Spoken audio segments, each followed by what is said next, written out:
As I've already mentioned, many people are dying in ignorance, and many people are on the verge of dying. And it is because of this lack of speaking against oppression. In Niger, and in many parts of the world, all over the world where the poor are living in destitution, in poverty, in illness, sickness, an agreement was made between the Nigerian government and the World Food Programme, the UN, that in the heart of the catastrophe, the famine, which came as a result of a lack of rainfall and then locust plagues, that they would not distribute free food packages to their own people. Surely this is injustice. But what I want to know is, where are my Muslim brothers and sisters speaking out about this? I see the non-Muslims speaking out about it in places, some forums, some people at the head of governments. But alas, I only see silence and hear silence from my brothers and sisters in this regard. When famine occurs, when people are suffering, we know the Muslim, first and foremost, must be at hand to help. And the help that they require is first and foremost for us to speak out against the injustice and to re-establish justice in the world. And there's only one way to re-establish this justice, and that is bringing back the teachings of the Quran, of Allah subhanahu wa ta'ala, and for us to mimic the thoughts, the sayings, the actions of Rasulullah sallallahu alayhi wasallam. Peace and blessings be upon him. We've reached a time when Muhammad sallallahu alayhi wasallam had warned us about over 1400 years ago.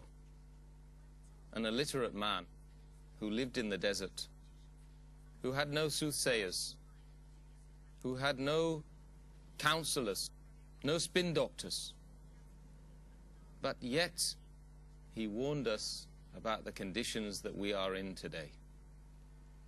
He warned us that killing would become widespread, and that he said that when the one who killed is resurrected and asked by Allah subhanahu wa ta'ala, why did you kill, he will not know. And the one that he killed will be asked, why were you killed? He will not know. Killing will go on unabated. That the good will be portrayed as being evil, and the evil will be portrayed as good. Surely we have reached this stage in the world, in this global village.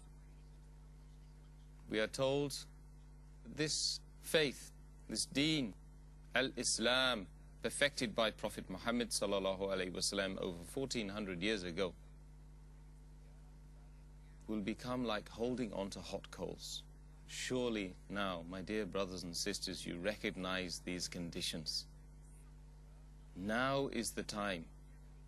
We must get up, speak against injustices, and make actions to stop these injustices. For surely Rasulullah sallallahu alaihi wasallam had mentioned in one hadith that if you see an evil and you can change it with your hand, you must do so. The tests are around us. Allah is sending the tests thick and fast. The zilzalaha, the earthquakes, the natural disasters. Just in the last year, my dear brothers and sisters, on the 26th of December 2004 until the current day, almost a year on, how many natural disasters have affected the Muslims? And yet they still sleep, they still slumber. The tsunami, which as far as we know, killed nearly 300,000 people, displaced countless numbers. In other parts of the world, in Niger, many people Some suggest that it could be as much as 80,000 people were under the threat of severe famine. All of them were Muslims, barring one or two. In Pakistan, during the month of Ramadan, in the first few days of fasting in the month of Ramadan, we witnessed another test, a severe test upon the Muslims. Why are these things happening? Is it because, my dear brothers and sisters, we have forgotten to command the good and forbid the evil? Remember, my dear brothers and sisters, that the shaitan is surely an avowed enemy. And he is pressurizing you to be part of the dunya and to forget the akhirah, to forget the hereafter. The hereafter is the real home of the Muslims, of the believer.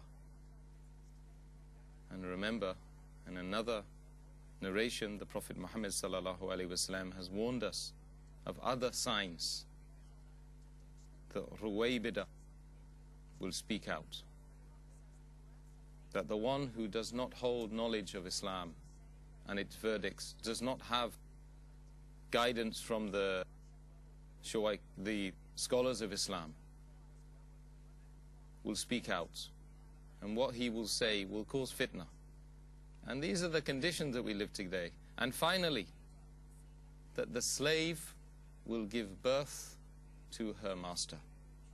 And the meaning of this being that the children will raise up against their parents. The conditions are here, my dear brothers and sisters.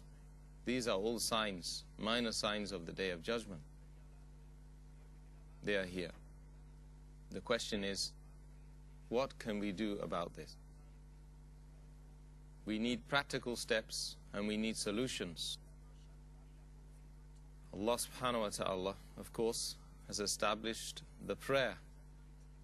He's established fasting. He's established the seeking of sincere and good knowledge, knowledge which benefits you.